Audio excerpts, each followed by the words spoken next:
In the summer of 1968, near the end of a post-college tour of Western Europe, I traveled to Prague, as the guest of a Czech student I had met earlier in my trip. The city, along with the rest of what was then known as Czechoslovakia, was a satellite of the old Soviet Union, which was dominated by Russia. While the city architecturally looked a lot like it does today, with magnificent grandiose old buildings and churches, it was a grey place, devoid of the colour or bustle of commerce and excitement befitting not only its magnificent history, but of other European cities immediately to the west, in, then, West Germany, France, and the UK. Auto traffic was sparse because few could afford a car. Pedestrian traffic in the city center was sparse as well, likely because there was little to buy in badly stocked stores that depended on Russia for food, clothing, and appliances, and didn't trade with the West. There were very few tourists, because there was little to do beyond admire the grandiose architecture. I recall going to a bar with my host, who joked cynically that there was only one kind of cola drink to order anywhere, an overly sweet concoction he called socialist Coca-Cola. There was only one beer available as well, though at least this one, a locally produced version, was pretty good.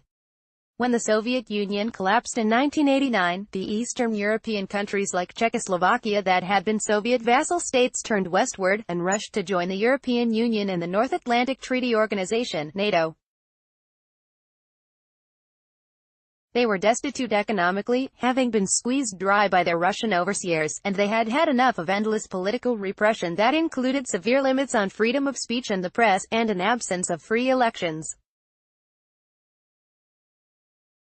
Some, like Czechoslovakia, first went through internal turmoil that led to the creation of new states, Czech Republic and Slovakia.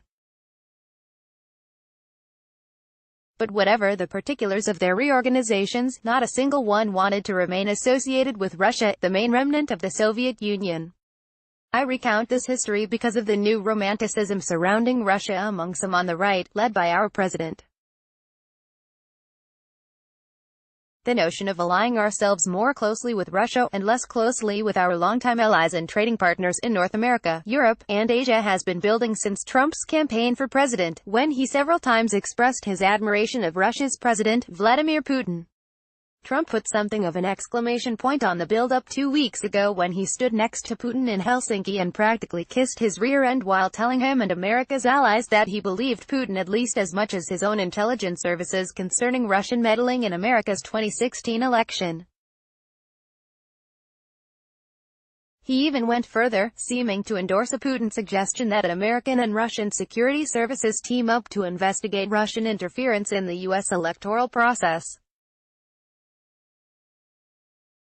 Why would Trump bash old allies like Germany, France, Canada, and the UK, along with newer trading partners like China and Japan, and reserve his admiration mainly for Russia, which has regularly opposed American interests around the world, and has little to offer in trade because its economy is a wreck? Its main exports are oil and gas, and its economy is about half the size of California's. Because it is considered one of the most corrupt countries in the world, U.S. News ranks it. It is anti-democratic in nearly every sense of the word. Putin won't allow any serious opponents to run against him in what amount to mock elections. The media is closely monitored by the government, and journalists have been harassed and murdered. Opposition groups, even including rock stars like P*SSY Riot, have been tried and jailed for expressing anti-Putin sentiments. In other words, politically and economically, things haven't changed much since the dark Soviet days of 1968. Sure, it isn't communist any longer. But even if it is now more appropriately labeled fascist, it somehow remains a beacon of opportunity to our president. How could that be? It's certainly easy to see why Putin would love closer economic ties with the U.S.